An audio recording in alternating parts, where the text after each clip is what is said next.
허락도 없이 내 집을 뜯었어. 영하 40도 캐나다 에드먼턴. 69세 마거릿이 3주 여행 다녀와 집에 들어서자마자 분노가 폭발했습니다. 잠시 5년 산 집인데 사위가 바닥 전체를 갈아버렸어요. 하지만 2주 후 마거릿은 한국 사위 앞에서 눈물을 흘렸습니다. 20년 무릎 통증이 사라진 것도 난방비가 3분의 1로 준 것도 놀라웠지만 진짜 이유는 따로 있었습니다. 마거릿의 집에서 도대체 무슨 일이 벌어진 걸까요? 한국 사위가 몰래 설치한 2000년 기술, 지금 공개합니다. 영상 시작 전에 구독과 좋아요 버튼을 눌러주시고 지금 이 이야기를 어디에서 듣고 계신지도 댓글로 알려주세요. 그럼 바로 시작할게요. 안녕하세요. 저는 마거릿 톰슨입니다.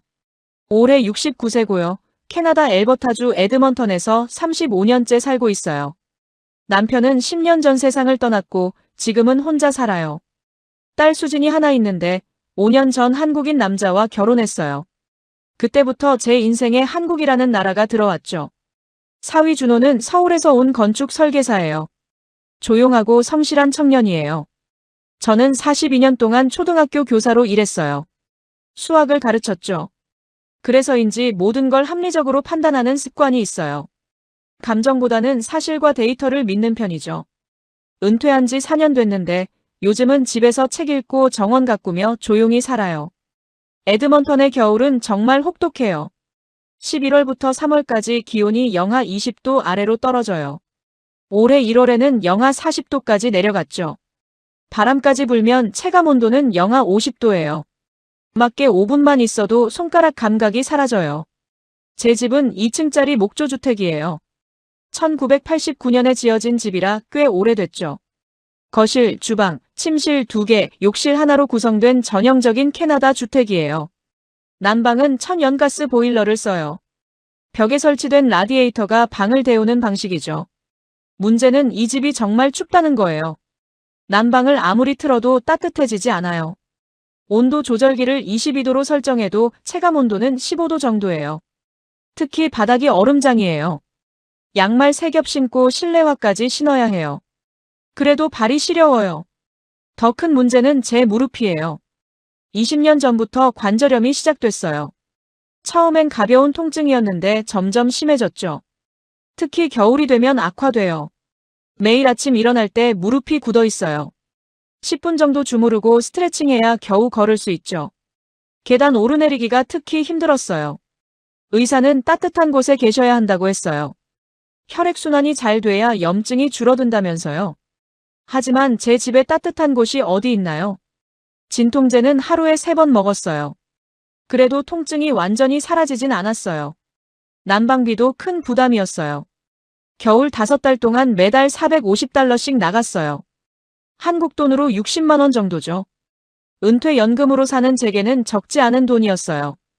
그런데도 집은 따뜻하지 않았어요. 작년 12월 초였어요. 딸 수진이 준호랑 같이 놀러 왔어요. 주말마다 한 번씩 오거든요. 현관문을 열고 들어온 준호가 얼굴을 찌푸렸어요. 집이 너무 춥다는 표정이었죠. 라디에이터를 만져보더니 바닥에도 손을 댔어요. 뭔가 확인하는 것 같았어요. 준호는 집안을 천천히 둘러봤어요. 거실 구석구석, 침실, 주방까지요. 마치 조사하듯이요. 저는 그냥 사위가 건축일하니까 직업병이려니 했어요. 그날 저녁 준호가 조심스럽게 말했어요. 장모님, 집에 수리가 필요할 것 같네요. 저는 물었죠. 뭘 고쳐야 하냐고요? 준호는 애매하게 대답했어요. 바닥하고 난방 시스템 쪽인데 좀 더 자세히 봐야 안다고요. 2주 정도 시간을 주면 점검해서 고쳐드리겠다고 했어요. 저는 별로 심각하게 생각하지 않았어요. 배관 점검이나 라디에이터 청소 정도겠거니 했죠. 며칠 후 준호가 다시 전화했어요. 수리하려면 3주 정도 걸린다면서 그동안 집을 비워주면 안 되겠냐고요. 공사 소음도 있고 먼지도 많이 날 거라고 했어요. 그러면서 이상한 제안을 했어요. 장모님이랑 수진이 플로리다 여행 가시면 어떻겠냐고요. 따뜻한 곳에서 3주 쉬시라고요. 비용은 자기가 낸다고 했어요. 저는 당황했어요. 집 수리하는데 왜 여행을 보내준다는 건지 이해가 안 됐죠. 수진이 전화를 바꿔봤더니 설명했어요. 엄마가 요즘 무릎 아파서 힘들어 하시니까 따뜻한 곳에서 쉬시라고 준호가 배려하는 거라고요. 저는 여전히 석연치 않았어요. 단순한 배관 수리에 3주나 걸린다는 것도 이상했고 여행까지 보내준다는 것도 과하다는 생각이 들었어요. 하지만 수진이 계속 설득했어요. 준호가 진심으로 장모님 생각해서 하는 거라고요. 결국 저는 승낙했어요. 사실 플로리다 따뜻한 곳이 가고 싶기도 했거든요. 영하 40도 날씨에 무릎까지 아픈데 햇볕 쬐는 것도 나쁘지 않다고 생각했죠. 준호한테 그럼 부탁한다고 했어요. 대신 큰 공사는 하지 말고 꼭 필요한 것만 고치라고 신신당부했어요. 준호는 네, 알겠습니다 하고 대답했어요. 하지만 그 목소리에 뭔가 다짐하는 느낌이 있었어요. 저는 그냥 성실한 사위니까 그런가 보다 했어요. 그때는 몰랐어요. 준호가 제 집에서 무슨 일을 벌일지요. 출발까지 일주일이 남았어요. 준호가 자주 우리 집에 왔어요. 집 이곳저곳을 사진 찍고 측정하더군요. 줄자로 바닥을 재고 벽 두께도 확인했어요. 저는 물었어요. 그렇게까지 해야 하는 건지. 준호는 정확한 치수를 알아야 자재를 주문할 수 있다고 했어요. 자재요? 배관 수리에 무슨 자재가 그렇게 많이 필요한가요? 준호는 애매하게 웃기만 했어요. 수진이 옆에서 말했어요. 엄마, 준호가 전문가잖아요. 알아서 잘할 거예요. 저는 그냥 믿기로 했어요. 사위를 못 믿으면 누굴 믿겠어요. 출발 3일 전이었어요. 큰 트럭 한 대가 우리 집 앞에 섰어요. 준호가 짐을 내리더군요. 나무 상자들이었어요. 꽤 많았어요. 10개는 넘어 보였죠. 저는 놀라서 물었어요. 저게 다 뭔가? 준호는 공사 자재라고 했어요. 단열재, 시멘트, 배관 부속 같은 거라고요. 저는 의심스러웠어요. 배관 수리에 저렇게 많은 자재가 필요한가요? 준호는 제대로 하려면 필요하다고 했어요. 저는 불안해지기 시작했어요. 뭔가 제가 생각한 것보다 큰 공사인 것 같았거든요. 준호한테 물었어요. 자네, 정확히 뭘 하려는 건가? 준호는 잠깐 망설이더니 말했어요. 난방 효율을 높이려고요. 바닥 및 단열을 새로 하면 훨씬 따뜻해질 거예요. 그 말은 맞는 것 같았어요. 단열이 중요하다는 건 저도 알았거든요. 하지만 여전히 뭔가 숨기는 것 같은 느낌이 들었어요. 출발 전날 밤이었어요. 저는 집안을 천천히 돌아다녔어요. 35년 산 집이에요. 모든 게 익숙했죠. 거실 벽에 작은 흠집, 주방 바닥에 얼룩, 침실 창문에 작은 금. 다 추억이 담긴 흔적들이에요. 저는 핸드폰을 꺼내 사진을 찍기 시작했어요. 거실, 주방, 침실, 욕실. 모든 방의 바닥을 찍었어요. 벽도 찍고 천장도 찍었어요. 교사 생활 42년 하면서 배운 게 있어요. 항상 기록을 남기라는 거죠. 수진이 제 모습을 보고 웃었어요. 엄마, 뭐 하세요? 저는 대답했어요. 증거 사진이야. 혹시 모르잖니? 수진은 고개를 저었어요. 엄마는 정말 준호가 망가뜨릴 리 없잖아요. 저는 그래도 찍었어요. 마음이 놓이지 않았거든요. 그날 밤 잠을 잘 못 잤어요. 침대에 누워 천장을 바라봤어요. 정말 괜찮을까? 준호를 믿어도 될까? 3주 후에 돌아왔을 때 집이 어떻게 돼 있을까? 무릎이 또 아프기 시작했어요. 진통제를 먹었어요. 이 무릎 통증만 없어진다면 얼마나 좋을까? 의사 말대로 따뜻한 곳에만 있으면 정말 나아질까? 다음 날 아침 출발 날이었어요. 준호가 일찍 왔어요. 공항까지 데려다 주겠다고 했죠. 짐을 차에 싣고 집을 나서려는데 발걸음이 떨어지지 않았어요. 현관에 서서 집안을 마지막으로 둘러봤어요. 준호가 옆에서 조용히 말했어요. 장모님, 걱정 마세요. 제가 잘할게요. 저는 준호를 봤어요. 진지한 얼굴이었어요. 열쇠를 건네줬어요. 준호가 두 손으로 받았어요. 저는 말했어요. 부탁하네, 준호. 큰 공사하지 말게. 배관하고 단열재만 손보게. 알겠나? 준호가 고개를 끄덕였어요. 네, 장모님. 하지만 그 눈빛이 뭔가 결심한 것 같았어요. 저는 불안했지만 더 이상 뭐라고 할 수 없었어요. 차에 탔어요. 집이 점점 멀어졌어요. 백미러로 집을 바라봤어요. 35년 산 집이 저기 있었어요. 3주 후에 다시 만날 집.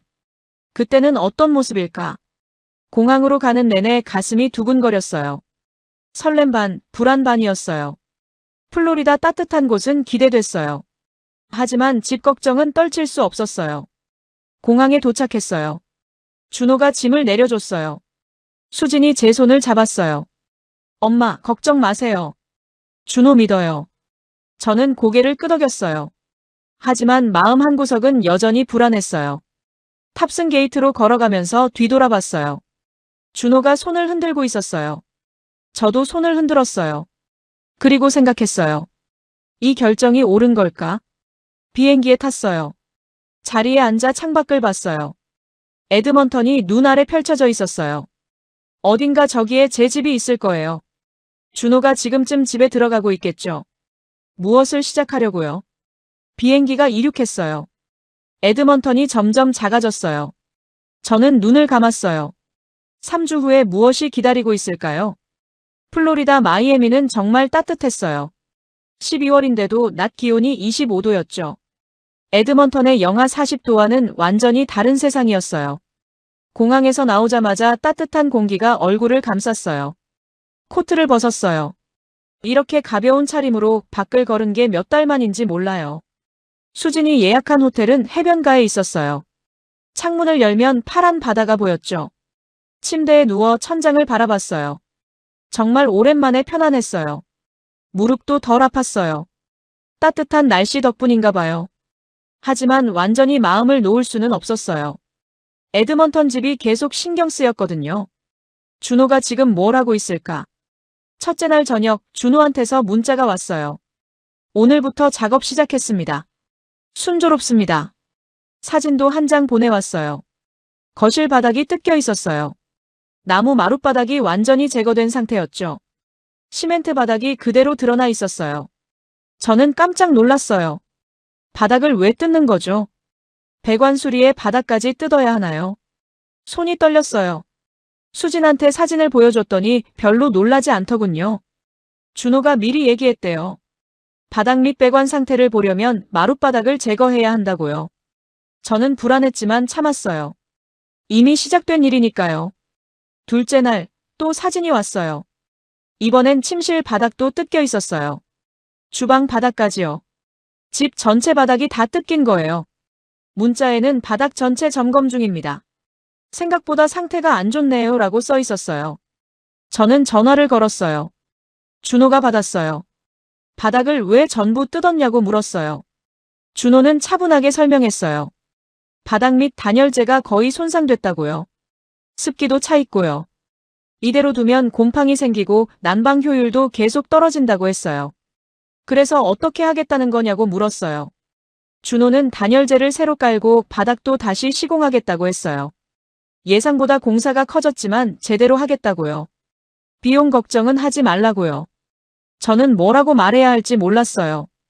이미 바닥이 다 뜯긴 상태인데 중단할 수도 없었죠. 셋째 날부터는 사진이 안 왔어요. 준호한테 문자 보냈어요. 진행 상황 좀 보내달라고요. 한참 후에 답장이 왔어요. 지금 집중 작업 중이라 사진 찍을 여유가 없다고요. 순조롭게 진행되니 걱정 말라고 했어요. 오히려 더 걱정됐어요. 사진도 안 보내주면 뭘 믿고 기다려요. 저는 점점 초조해졌어요. 해변을 걸어도 집 생각만 났어요. 일주일이 지났어요. 준호한테서 전화가 왔어요. 절반 정도 진행됐다고요. 순조롭다고요. 저는 물었어요. 바닥은 언제 다시 깔 거냐고요. 준호는 2주 차에 마무리하고 3주 차에 정리 작업한다고 했어요. 10일째, 준호한테서 사진이 한 장 왔어요. 거실 바닥이었어요. 회색 콘크리트 같은 게 깔려 있었어요. 표면이 매끄럽고 평평했어요. 문자에는 기초 작업 완료라고만 써 있었어요. 저는 그게 뭔지 몰랐어요.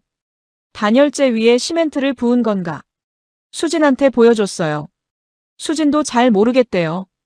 준호가 전문 용어를 많이 써서 이해하기 어렵대요. 저는 답답했어요. 내 집인데 내가 모르는 공사가 진행되고 있었어요. 2주째가 지났어요. 준호한테서 또 사진이 왔어요. 이번엔 나무 마룻바닥이 깔려 있었어요. 새 나무였어요. 색깔이 밝고 깨끗했어요. 원래 있던 오래된 마룻바닥보다 훨씬 좋아 보였어요. 조금 안심이 됐어요. 적어도 바닥은 원래대로 돌아가는 것 같았거든요. 하지만 여전히 뭔가 찜찜했어요. 준호가 정확히 뭘 한 건지 모르겠었거든요. 3주째 마지막 주였어요. 준호한테서 전화가 왔어요. 거의 다 끝났다고요. 청소만 하면 된대요.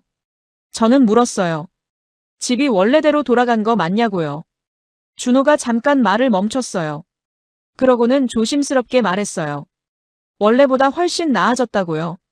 장모님이 분명히 좋아하실 거라고요. 저는 그 말투가 신경 쓰였어요. 뭔가 예상과 다른 일을 한 것 같았거든요. 플로리다에서의 3주는 편안했어요. 무릎 통증도 많이 나아졌고요. 따뜻한 날씨 덕분에 잘 먹고 잘 잤어요. 하지만 내내 집 걱정에서 벗어날 수 없었어요. 12월 31일, 마지막 날 아침이었어요. 짐을 싸면서 수진한테 말했어요. 집이 망가져 있으면 어쩌냐고요. 수진은 웃으며 말했어요. 엄마, 준호 믿으세요. 분명 좋은 일 했을 거예요. 공항으로 가는 택시 안에서 준호한테 문자 보냈어요. 오늘 저녁 6시 도착한다고요. 준호는 바로 답장 보냈어요. 공항에서 기다리겠다고요. 그리고 한 줄을 더 썼어요. 장모님, 집에 들어가시면 깜짝 놀라실 거예요. 좋은 의미로요. 저는 핸드폰을 내려놓았어요. 좋은 의미라니. 대체 뭘 한 거죠? 비행기에 오르면서도 계속 그 생각만 났어요. 4시간 후 비행기가 에드먼턴에 착륙했어요. 밖은 깜깜했어요. 오후 6시인데 벌써 칠흑 같았죠. 공항 밖으로 나오자 차가운 바람이 얼굴을 때렸어요. 영하 38도였어요. 준호가 주차장에서 기다리고 있었어요. 얼굴이 피곤해 보였어요. 3주 동안 고생한 게 보였죠. 차에 타자마자 저는 물었어요. 집 상태가 어떤가요? 준호가 빙그레 웃었어요. 직접 보셔야 알 거예요. 말로는 설명이 안 돼요. 차가 집으로 향했어요. 익숙한 거리가 지나갔어요. 35년 산 동네예요. 모든 게 그대로였어요. 하지만 제 집만은 달라져 있을 거예요. 심장이 빨리 뛰었어요. 곧 알게 되겠죠. 준호가 제 집에서 무슨 일을 벌였는지요. 차가 집 앞에 멈췄어요. 현관불이 켜져 있었어요. 준호가 미리 켜둔 모양이에요. 35년 살던 집인데 왠지 낯설게 느껴졌어요. 준호가 제 짐을 들어줬어요. 현관문 앞에서 잠깐 멈췄어요. 열쇠를 꺼내 문을 열려는데 손이 떨렸어요. 준호가 옆에서 조용히 말했어요. 장모님, 천천히 들어가세요. 문을 열었어요. 현관에 들어서는 순간 이상한 느낌이 들었어요. 뭔가 달랐어요. 공기가 달랐어요. 아니, 온도가 달랐어요. 현관이 따뜻했어요. 저는 멈춰섰어요. 12월 31일 밤이에요. 에드먼턴은 영하 38도예요. 현관문을 열면 차가운 공기가 들어와야 정상이죠. 그런데 현관이 따뜻했어요. 신발을 벗었어요. 바닥에 발을 디디는 순간 깜짝 놀랐어요. 바닥이 따뜻했어요. 양말 신은 발바닥으로 온기가 느껴졌어요. 저는 바닥을 만져봤어요. 손바닥에 온기가 전해졌어요. 준호를 쳐다봤어요. 이게 뭔가요? 바닥이 왜 이렇게 따뜻한 거죠? 준호가 조심스럽게 말했어요. 거실로 가보세요. 그럼 알 거예요. 저는 천천히 거실로 걸어갔어요. 발을 한 걸음씩 옮길 때마다 따뜻함이 느껴졌어요. 복도 바닥도 따뜻했어요. 거실로 들어섰어요. 거실 바닥은 더 따뜻했어요. 저는 주저앉아 바닥에 손을 댔어요. 확실했어요. 바닥 전체가 따뜻했어요. 35년 동안 얼음장 같던 바닥이 따뜻했어요. 준호가 옆에 섰어요. 저는 올려다봤어요. 자네가 뭘 한 건가요? 준호가 무릎을 꿇고 제 눈높이에 맞췄어요. 그리고 조용히 말했어요. 온돌이에요, 장모님. 한국 전통 난방이죠. 바닥 밑으로 열이 지나가는 시스템이에요. 온돌? 그게 뭐죠? 준호가 설명했어요. 한국은 2000년 전부터 바닥을 따뜻하게 만들었어요. 바닥 밑에 열을 저장하는 층을 만들어서 집 전체를 데우는 거예요. 저는 화가 나기 시작했어요. 잠깐만요. 제가 부탁한 건 배관 수리였어요. 바닥을 뜯어서 이상한 걸 설치하라고 한 적 없어요. 준호가 고개를 숙였어요. 죄송해요, 장모님. 하지만 장모님이 매일 무릎 아파하시는 거 봤어요. 20년 동안 고생하셨잖아요. 저는 일어섰어요. 허락도 없이 내 집을 이렇게 바꿨어요? 35년 산 집인데요. 자네한테 그럴 권리가 있나요? 수진이 다가왔어요. 엄마, 진정해요. 준호가 좋은 의도로 한 거예요. 저는 수진을 보며 말했어요. 좋은 의도라고 해서 남의 집을 함부로 바꿔도 되는 건가? 준호가 말했어요. 장모님, 일주일만 써보세요. 그래도 마음에 안 드시면 원래대로 돌려놓을게요. 저는 웃었어요. 원래대로? 바닥 전체를 뜯어놨는데 어떻게 원래대로 돌려놔요? 준호는 아무 말도 못했어요. 저는 침실로 갔어요. 침실 바닥도 따뜻했어요. 주방도요. 욕실까지 전부 따뜻했어요. 집 전체 바닥이 따뜻한 거예요. 저는 침대에 앉았어요. 머리가 복잡했어요. 화가 났어요. 하지만 동시에 이상한 느낌도 들었어요. 바닥이 정말 따뜻했거든요. 35년 동안 한 번도 느껴보지 못한 따뜻함이었어요. 수진이 침실로 들어왔어요. 엄마, 괜찮아요? 저는 대답하지 않았어요. 수진이 제 옆에 앉았어요. 엄마, 준호가 3주 동안 정말 열심히 했어요. 장모님 생각해서요. 저는 물었어요. 그래도 허락을 받았어야지. 아무리 좋은 일이라도 주인한테 물어봐야 하는 거 아니야? 수진이 한숨을 쉬었어요. 엄마가 허락했으면 안 하셨을 거잖아요. 온돌이 뭔지도 모르시는데. 그래서 일단 설치하고 보여드리려고 한 거예요. 저는 침묵했어요. 수진 말이 맞았어요. 준호가 미리 온돌 얘기했으면 저는 반대했을 거예요. 그날 밤 저는 화가 나서 딸 집에 가려고 했어요. 하지만 무릎이 아파서 주저앉았어요. 플로리다에서는 괜찮았는데 에드먼턴 추위를 다시 만나니 통증이 돌아왔어요. 수진이 저를 침대에 눕혔어요. 엄마, 오늘은 여기서 자요. 내일 아침에 다시 얘기해요. 저는 어쩔 수 없이 누웠어요. 이불을 덮었어요. 그런데 이상했어요. 평소 같으면 전기장판을 켰어야 했어요. 그런데 전기장판 없이도 따뜻했어요. 바닥에서 올라오는 온기 때문이었어요. 저는 천장을 바라봤어요. 화가 났지만 솔직히 말하면 신기했어요. 바닥이 이렇게 따뜻할 수 있다니. 발바닥이 따뜻했어요. 종아리도 따뜻했어요. 온기가 다리 전체로 퍼져나갔어요. 무릎도 따뜻했어요. 평소 같으면 굳어 있어야 할 무릎이 부드러웠어요. 통증이 덜했어요. 저는 눈을 감았어요. 준호한테는 여전히 화가 났어요. 하지만 이 따뜻함은 부정할 수 없었어요. 정말 편안했거든요. 잠이 들었어요. 깊은 잠에 빠져들었어요. 아침 6시에 눈을 떴어요. 평소 같으면 무릎 통증 때문에 깨는 시간이죠. 그런데 오늘은 달랐어요. 통증이 없었어요. 저는 잠시 멍하니 누워 있었어요. 20년 동안 매일 아침 무릎이 굳어서 일어나기 힘들었어요. 10분 동안 주무르고 스트레칭해야 겨우 움직일 수 있었죠. 그런데 오늘은 무릎이 부드러웠어요. 천천히 일어났어요.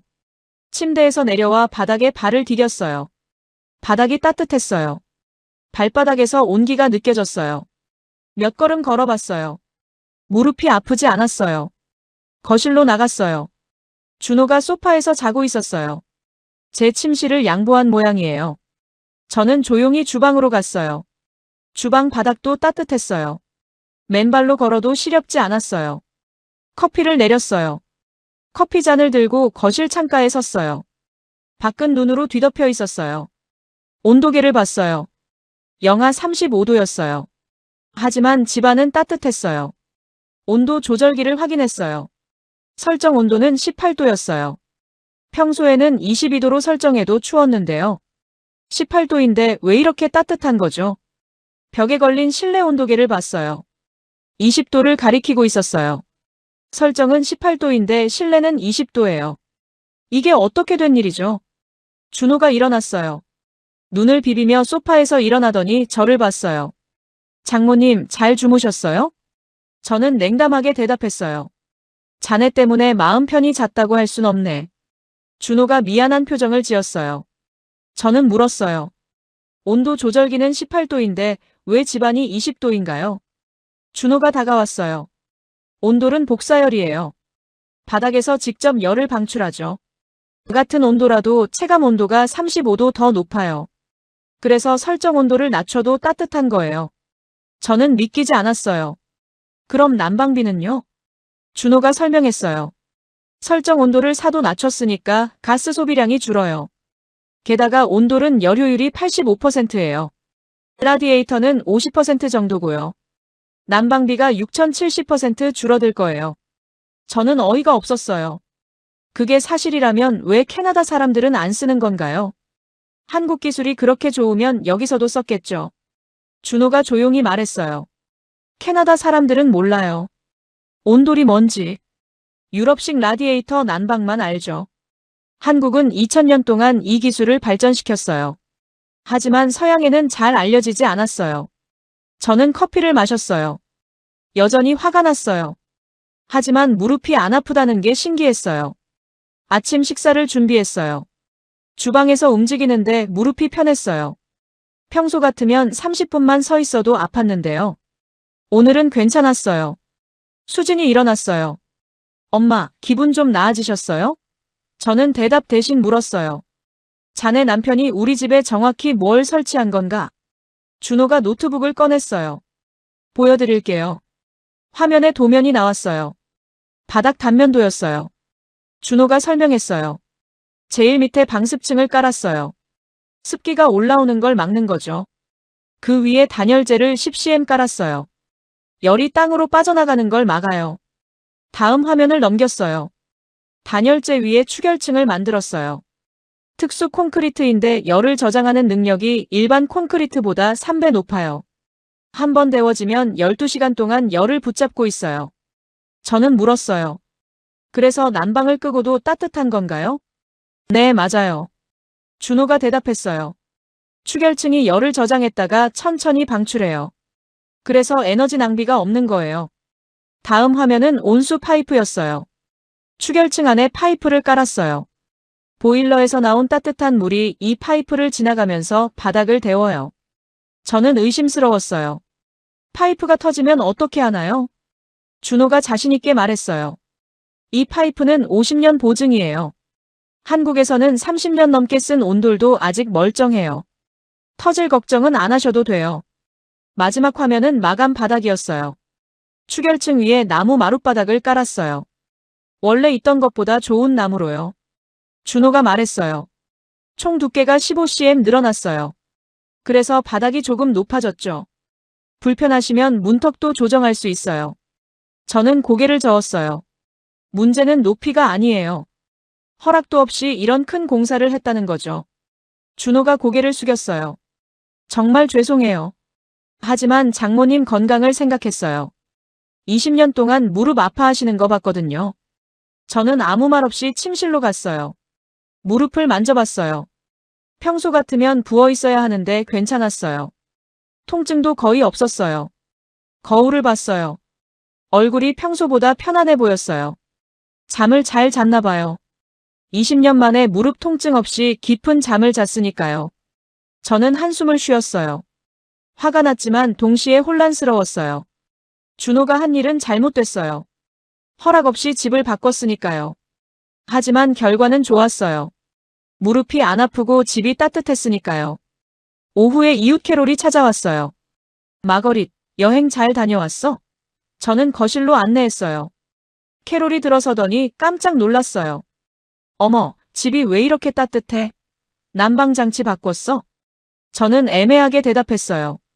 사위가 좀 손봤어요. 캐롤이 신발을 벗고 바닥을 밟았어요. 그리고 소리쳤어요. 바닥이 따뜻해. 이게 어떻게 된 거야? 준호가 설명했어요. 한국 온돌이에요. 바닥 난방 시스템이죠. 캐롤은 믿을 수 없다는 표정이었어요. 바닥 난방? 그런 게 있어? 준호가 온돌에 대해 설명했어요. 캐롤은 계속 감탄했어요. 30분 동안 우리 집에 있다가 돌아가면서 말했어요. 마거릿, 부러워. 나도 이거 설치하고 싶은데. 캐롤이 간 후 저는 준호를 봤어요. 자네, 이웃들한테 소문날 텐데. 준호가 웃었어요. 괜찮아요. 좋은 기술은 나눠야죠. 저는 여전히 화가 났어요. 하지만 조금씩 생각이 바뀌고 있었어요. 이게 정말 좋은 건가? 아니면 그냥 처음이라 신기한 건가? 며칠 더 지켜보기로 했어요. 첫째 주가 지났어요. 매일 아침 일어날 때마다 신기했어요. 무릎 통증이 없었거든요. 20년 동안 매일 아침 굳어있던 무릎이 부드러웠어요. 진통제 복용량을 줄였어요. 평소에는 하루 3번 먹었는데 이제는 2번만 먹어도 됐어요. 아침에는 안 먹어도 괜찮았어요. 일주일째 되는 날 저는 계단을 올라갔어요. 2층 침실로 가는 계단이죠. 평소 같으면 난간을 꼭 잡고 천천히 올라가야 했어요. 무릎이 아파서요. 그런데 오늘은 난간 없이도 올라갔어요. 수진이 그 모습을 봤어요. 엄마, 무릎 괜찮으세요? 저는 놀라서 무릎을 만졌어요. 진짜 괜찮네. 안 아파. 수진이 웃었어요. 온돌 효과예요. 바닥이 따뜻하니까 혈액순환이 잘 되는 거예요. 저는 여전히 준호한테 화가 났어요. 하지만 부정할 수 없었어요. 무릎이 정말 좋아지고 있었거든요. 10일째, 첫 난방비 고지서가 왔어요. 손이 떨렸어요. 몽투를 뜯었어요. $160였어요. 저는 눈을 의심했어요. 다시 확인했어요. 분명히 $160였어요. 평소에는 $450였어요. 3분의 1로 줄어든 거예요. 계산기를 꺼냈어요. $450에서 $160를 빼면 $290예요. 65% 감소였어요. 준호 말이 맞았어요. 저는 거실로 나갔어요. 준호가 소파에서 책을 읽고 있었어요. 저는 고지서를 내밀었어요. 이게 맞나요? 준호가 보더니 고개를 끄덕였어요. 네, 맞아요. 예상했던 대로예요. 설정 온도를 낮췄고 열효율이 높으니까요. 저는 앉았어요. 월 $290를 아낀다는 건 연간 $1,450예요. 한국 돈으로 거의 200만 원이에요. 5년이면 1,000만 원이에요. 준호가 말했어요. 온돌 설치 비용이 $20,000였어요. 제가 부담했지만요. 난방비 절감액으로 계산하면 7년이면 본전이에요. 저는 복잡한 심정이었어요. 경제적으로는 확실히 이득이에요. 하지만 여전히 허락 없이 한 게 마음에 걸렸어요. 2주째 되는 날, 정기 검진 날이었어요. 20년 동안 3개월마다 한 번씩 가는 병원이죠. 관절염 전문의 스미스 박사를 만났어요. 박사가 무릎을 검사했어요. 그러더니 고개를 갸우뚱했어요. 마거릿, 무슨 치료 받으셨어요? 저는 물었어요. 왜요? 뭐가 이상한가요? 박사가 컴퓨터 화면을 보여줬어요. 염증 수치가 현저히 떨어졌어요. 지난번 검사 때는 8.5였는데 지금은 5점이에요. 정상 범위에 가까워졌어요. 저는 놀랐어요. 그게 2주 만에요? 박사가 물었어요. 운동 많이 하셨어요? 아니면 새로운 약을 드셨어요? 저는 대답했어요. 아니요, 그냥. 집이 따뜻해졌어요. 박사가 웃었어요. 집이 따뜻해진 게 도움이 됐나 보네요. 혈액순환이 좋아지면 염증이 줄어들거든요. 계속 따뜻하게 지내세요. 병원을 나오면서 저는 생각했어요. 20년 동안 약 먹고 주사 맞고 물리치료 받았어요. 그래도 염증 수치는 계속 높았어요. 그런데 2주 만에 이렇게 떨어지다니. 집으로 돌아와서 준호한테 말했어요. 의사가 염증 수치가 떨어졌대요. 준호가 환하게 웃었어요. 다행이에요. 한국에서는 관절염 환자들이 온돌방에서 지내면 호전되는 경우가 많아요. 저는 물었어요. 왜 그런 건가요? 준호가 설명했어요. 바닥이 따뜻하면 발부터 데워지잖아요. 혈액순환이 발에서 시작되는데 발이 따뜻하면 다리 전체로 혈액이 잘 돌아요. 무릎에도 영양분과 산소가 잘 공급되고요. 그래서 염증이 줄어드는 거예요. 저는 고개를 끄덕였어요. 논리적으로 맞는 설명이었어요. 이웃들이 계속 찾아왔어요. 캐롤이 친구 3명을 데려왔어요. 다들 신발을 벗고 바닥을 밟아보고는 감탄했어요. 70세 할머니 도로시가 맨발로 바닥에 섰어요. 그러더니 눈물을 흘렸어요. 70년을 살았는데 이런 따뜻한 바닥은 처음이에요. 도로시도 관절염이 있었어요. 저보다 더 심했죠. 무릎뿐 아니라 허리도 아팠거든요. 도로시가 준호한테 물었어요. 저희 집에도 설치할 수 있나요? 준호가 대답했어요. 물론이죠. 집 구조를 보고 견적 드릴게요. 그날 저녁 5가구가 준호한테 상담을 신청했어요. 준호는 바빠졌어요. 낮에는 집들을 방문해서 구조를 확인하고 밤에는 설계도를 그렸어요. 저는 준호를 보며 생각했어요. 이 사람이 정말 나쁜 의도로 한 건 아니었구나. 진심으로 날 도우려고 한 거였어. 3주째 되던 날 저는 결심했어요. 준호를 불렀어요. 거실 소파에 앉혔어요. 그리고 말했어요. 자네한테 화낸 거 미안하네. 자네가 좋은 의도로 한 거 알아. 준호가 눈을 크게 떴어요. 장모님. 저는 계속 말했어요. 처음엔 정말 화가 났어. 허락도 없이 집을 바꿨으니까. 하지만 결과를 보니 자네가 옳았어. 무릎도 좋아졌고 난방비도 줄었고. 준호가 고개를 숙였어요. 그래도 미리 말씀드렸어야 했어요. 죄송해요. 저는 고개를 저었어요. 아니야. 자네 말대로 내가 허락 안 했을 거야. 온돌이 뭔지도 몰랐으니까. 2000년 된 한국 기술이 캐나다 난방보다 낫다는 걸 믿지 않았겠지. 준호가 저를 봤어요. 그럼 괜찮으신 거예요? 저는 웃었어요. 괜찮아. 아니, 감사해. 자네가 20년 고질병을 고쳐줬어. 그날 밤 저는 바닥에 누워봤어요. 거실 바닥에 그냥 누웠어요. 따뜻했어요. 등에서 온기가 느껴졌어요. 편안했어요. 수진이 옆에 누웠어요. 엄마, 좋으시죠? 저는 대답했어요. 응. 정말 좋아. 35년 동안 이렇게 따뜻한 집에서 살 줄 몰랐어. 수진이 말했어요. 준호가 3주 동안 하루도 안 쉬고 일했어요. 장모님 기뻐하시는 모습 보고 싶어서요. 저는 눈물이 났어요. 고마운 사위를 뒀구나. 정말 좋은 사람을 만났어. 밖은 영하 40도였어요. 하지만 우리 집은 따뜻했어요. 바닥이 따뜻하고 마음도 따뜻했어요. 한 달이 지났어요. 우리 동네에서 제 집은 유명해졌어요. 주말마다 이웃들이 찾아왔거든요. 구경하러요. 토요일 오후였어요. 15명이 넘는 사람들이 우리 집 거실에 모였어요. 다들 신발을 벗고 바닥에 섰어요. 감탄사가 터져나왔어요. 정말 따뜻하네. 이게 한국 기술이라고? 2000년 전부터 이렇게 살았다니 믿기지 않아. 준호가 앞에 서서 설명했어요. 온돌은 한국 고구려 시대부터 시작됐어요. 바닥 밑으로 뜨거운 공기를 통과시켜서 난방하는 방식이었죠. 현대에는 온수 파이프나 전기 방식으로 발전했어요. 72세 할머니 베티가 거실 바닥에 앉았어요. 그러더니 누웠어요. 천장을 보며 눈물을 흘렸어요. 72년을 살았는데 이런 따뜻함은 처음이에요. 친구들이 다가가서 베티를 일으켰어요. 베티가 말했어요. 제 허리가 30년 동안 아팠어요. 디스크 때문에요. 그런데 지금 바닥에 누웠는데 허리가 편해요. 어떻게 된 거죠? 준호가 설명했어요. 바닥이 따뜻하면 근육이 이완돼요. 혈액순환도 좋아지고요. 한국에서는 허리 아픈 사람들이 온돌방에서 자요.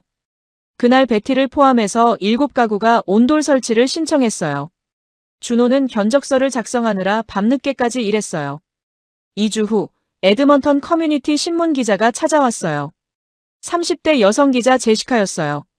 한국 난방 시스템이 에드먼턴에 상륙했다는 소문을 듣고 왔다고 했어요. 제시카가 집안을 둘러봤어요. 온도계를 확인하고 난방비 고지서도 봤어요. 그리고 저를 인터뷰했어요. 마거리 씨, 온돌을 사용한 지 얼마나 됐나요? 한 달 정도 됐어요. 처음엔 화가 났죠. 사위가 허락도 없이 설치했거든요. 제시카가 놀란 표정을 지었어요. 허락도 없이요? 네. 집 수리한다고 해서 맡겼는데 바닥 전체를 뜯고 온돌을 설치했어요. 처음엔 정말 화났어요. 그런데 지금은요? 저는 웃었어요. 지금은 감사해요. 20년 관절염이 한 달 만에 좋아졌거든요. 난방비도 65% 줄었고요. 제시카가 받아 적었어요. 관절염이 좋아졌다는 게 의학적으로 확인됐나요? 네. 병원 검사 결과 염증 수치가 8.5에서 5.2로 떨어졌어요. 의사가 놀랐어요. 제시카가 준호도 인터뷰했어요. 왜 에드먼턴의 온돌을 소개하려고 하셨나요? 준호가 대답했어요. 장모님이 매일 무릎 아파하시는 걸 봤어요. 한국에서는 온돌이 관절염에 도움이 된다는 걸 알고 있었죠. 그래서 설치했어요. 제시카가 물었어요. 다른 집에도 설치 중이라고 들었어요. 네. 지금 15가구 계약했어요. 다음 달부터 시공 시작할 거예요. 일주일 후 신문이 나왔어요. 일면에 큰 사진과 함께 기사가 실렸어요. 제목은 69세 할머니가 발견한 한국의 난방혁명이었어요. 기사에는 제 사진과 함께 온돌 설명이 자세히 나왔어요. 난방비 절감 효과, 건강 개선 효과까지 다 실렸죠. 신문이 나간 후 전화가 폭주했어요. 하루에 30통씩 왔어요. 다들 온돌에 대해 물어봤어요. 저는 준호 연락처를 알려줬어요. 준호 전화도 불이 났어요. 상담 예약이 2개월치 꽉 찼어요. 준호는 시공팀을 꾸려야 했어요. 한국에서 온돌 기술자 3명을 불렀어요. 한 달 후 더 큰 일이 일어났어요. CBC 캐나다 방송국에서 연락이 왔어요. 전국 방송에 나가달라고요. 촬영팀이 우리 집에 왔어요. 카메라가 5대였어요. 리포터가 저를 인터뷰했어요. 마거릿 씨, 온돌이 삶을 어떻게 바꿨나요? 저는 카메라를 보며 말했어요. 20년 동안 매일 아침 무릎 통증 때문에 힘들었어요. 진통제를 하루 3번 먹었죠. 하지만 온돌 설치 후 2주 만에 진통제를 끊었어요. 지금은 통증이 거의 없어요. 리포터가 물었어요. 난방비는요? 월 450달러에서 160달러로 줄었어요. 65% 감소죠. 연간 3,500달러를 아껴요. 카메라가 바닥을 클로즈업했어요. 리포터가 맨발로 바닥을 밟아봤어요. 정말 따뜻하네요. 지금 실내 온도가 20도인데 체감은 25도 같아요. 준호도 인터뷰했어요. 한국 온돌의 역사와 과학적 원리를 설명했어요. 리포터가 물었어요. 왜 이렇게 좋은 기술이 캐나다에 알려지지 않았을까요? 준호가 대답했어요. 동양과 서양의 난방 철학이 달라요. 서양은 공기를 데우는 대류 난방이고 동양은 바닥을 데우는 복사 난방이에요. 서로 다른 길을 걸어온 거죠. 방송이 나간 후 반응이 엄청났어요. 준호한테 전화가 하루에 100통씩 왔어요. 이메일은 500통이 넘었어요. 에드먼턴 시청에서 연락이 왔어요. 환경정책과 담당자였어요. 우리 집을 친환경 모델 하우스로 지정하고 싶다고 했어요. 담당자가 방문했어요. 온돌 시스템을 자세히 조사했어요. 그리고 말했어요. 에너지 효율이 놀랍습니다. 이게 에드먼턴 전역에 보급되면 탄소 배출량이 크게 줄어들 거예요. 엘버타 주정부에서도 관심을 보였어요. 친환경 난방 지원 프로그램에 온돌을 포함하는 방안을 검토한다고 했어요.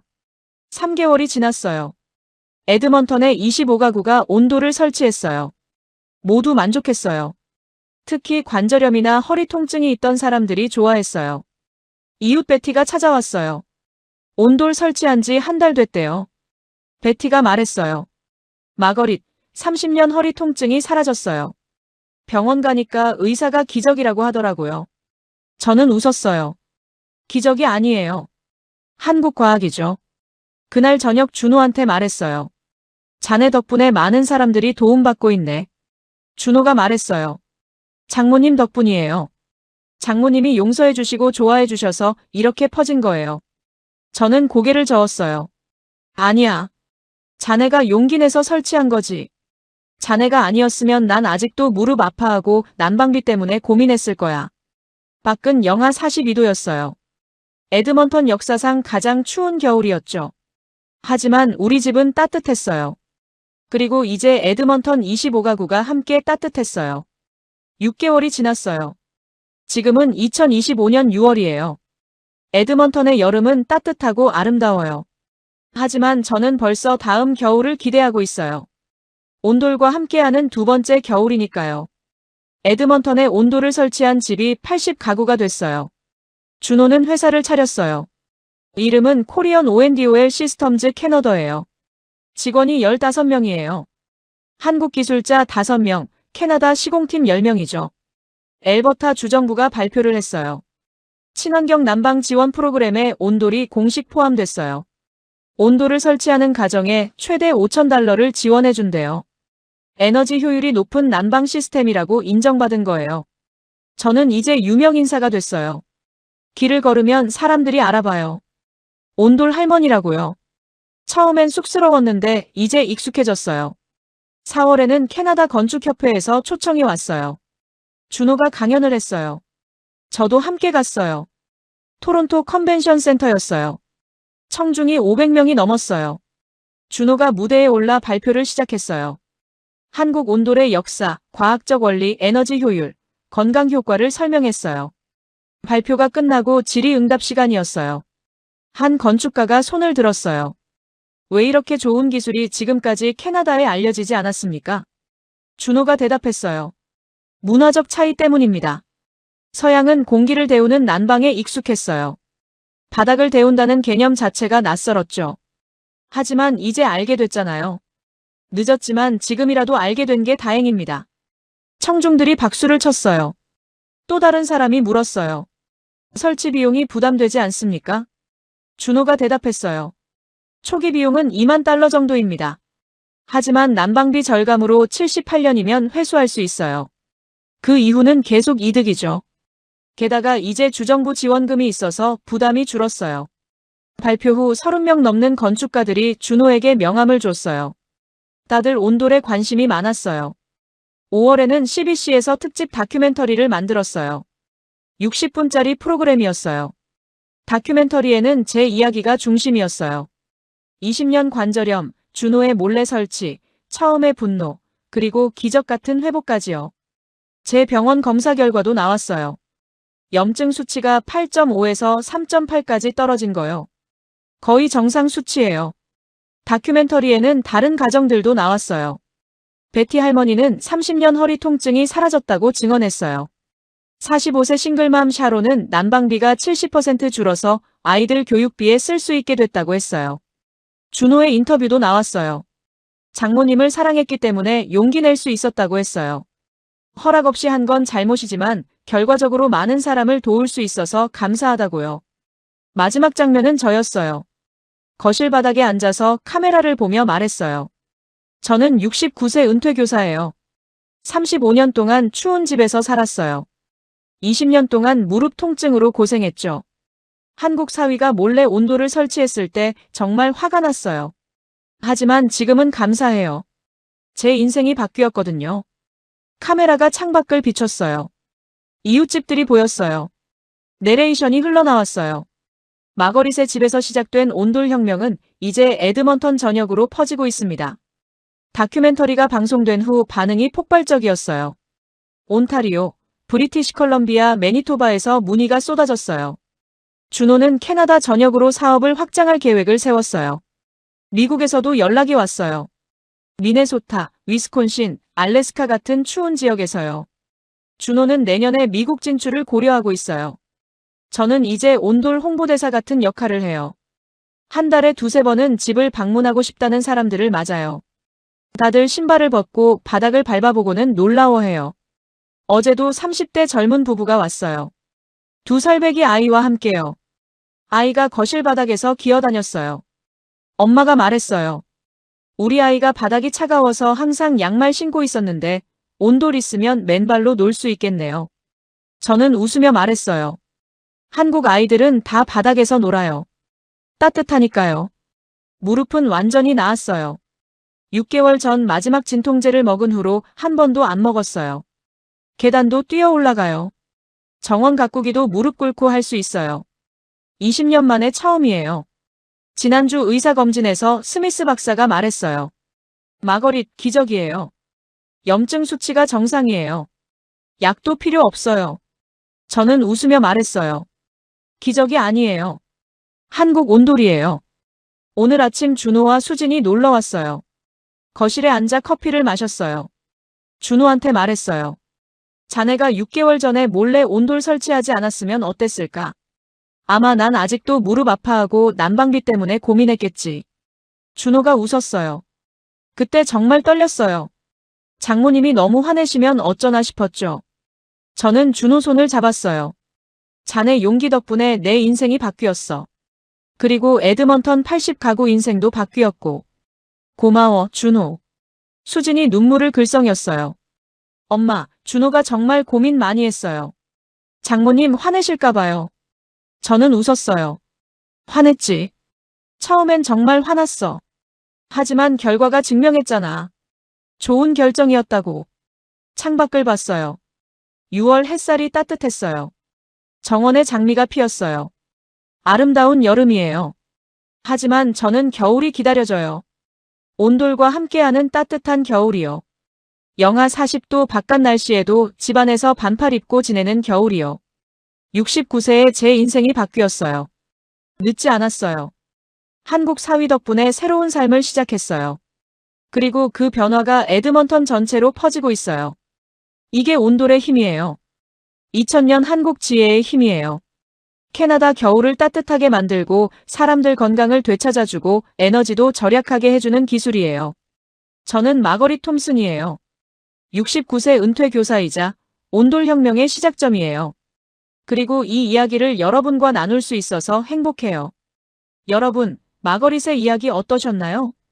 허락 없이 시작된 작은 용기가 한 사람의 삶을 바꾸고 결국 도시 전체를 변화시켰어요. 한국의 2000년 온돌 기술이 캐나다 에드먼턴에서 새로운 역사를 쓰고 있습니다. 여러분도 주변에 관절염이나 추위로 고생하는 분들이 계신가요? 이 영상을 공유해주세요. 구독과 좋아요는 더 많은 감동 스토리를 전하는 데 큰 힘이 됩니다. 감사합니다.